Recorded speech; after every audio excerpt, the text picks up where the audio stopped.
반갑습니다. 7월 3일자 신문일기를 진행할 국제신문의 김민주 기자입니다. 오늘 전국적으로 이제 장마가 본격적으로 시작이 됐는데요.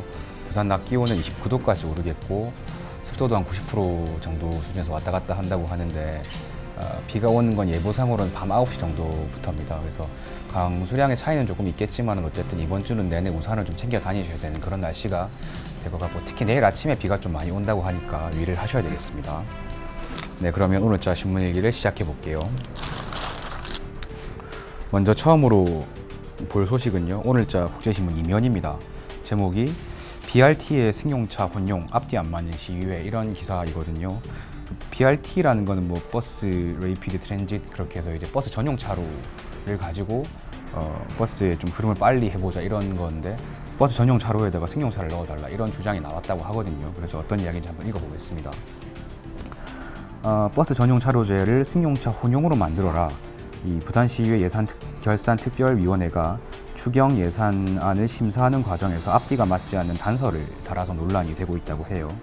이 시의회는 추경 예산을 심의하는 과정에서 이 BRT 추가 설치 예산 20억 원을 의결하면서 해운대구 운촌 삼거리 그리고 부산 기계공고 앞 한 500m 구간을 버스와 일반차가 함께 이용할 수 있는 혼용 차로로 시공한다, 이렇게 단서를 달았다고 하거든요.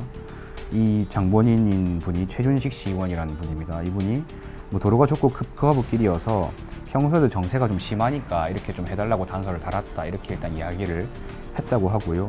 이거에 대해서 뭐 한국교통연구원의 전문가는 이 BRT를 뭐 혼용차로, 그러니까 버스도 다니고 일반 차도 다니는 그런 걸 운영한다는 거는 듣도 보도 못한 발상이다, 이렇게 이야기를 하면서 결국 BRT라는 게 버스만 빨리 다니는 길이 아니고 버스라도 조금 빨리 다니는 길, 이렇게 만들어줘야 되는 건데, 만약에 이 승용차의 유입을 제한하지 않으면 굳이 예산을 들여서 왜 BRT 공사를 따로 하겠냐, 이렇게 이야기가 있었습니다. 그리고 최 의원, 아까 이야기 나왔던 최준식 의원은 관련해가지고 BRT 예산을 전액 삭감하려는 분위기와 함께 이 BRT 조성에 반대하는 주민들의 목소리가 공존해서 중재안을 찾았다, 이렇게 이야기를 하고 있는데요. 기사는 여기까지고요.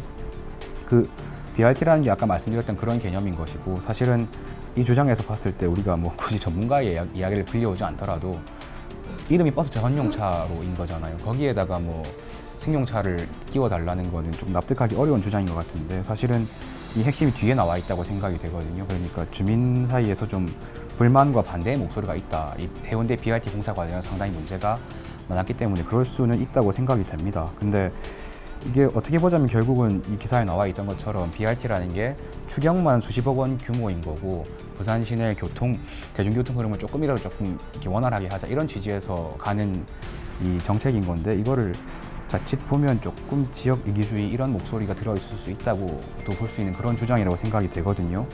사실 이분이 이제 뭐 2015년도에도 똑같은 의원님이 그 해운대 신시가지 주민들에 한해서는 광안대교 교통행렬을 감면해줘라, 이런 주장을 또 했다가 물의를 빚기도 했던 그런 분이라서, 이런 식의 주장이 좀 사실 시의원의 입장에서 이렇게 주민 목소리를 감안해야 되겠지만 그걸 빌미로 해서 이런 주장이 계속 되는 건 조금 곤란할 수 있다, 이런 생각이 드는 그런 기사였습니다.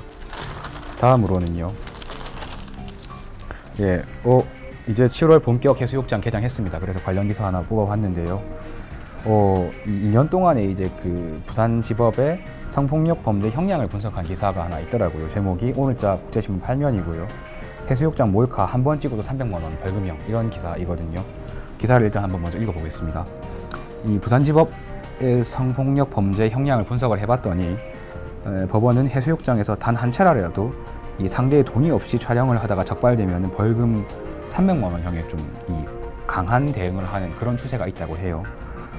최근 2년 동안 이 성폭력 범죄 처벌 특례법상 카메라 이용 촬영 범죄 몰카 사건인 거죠. 요거를 분석하니까 그렇다라는 건데요.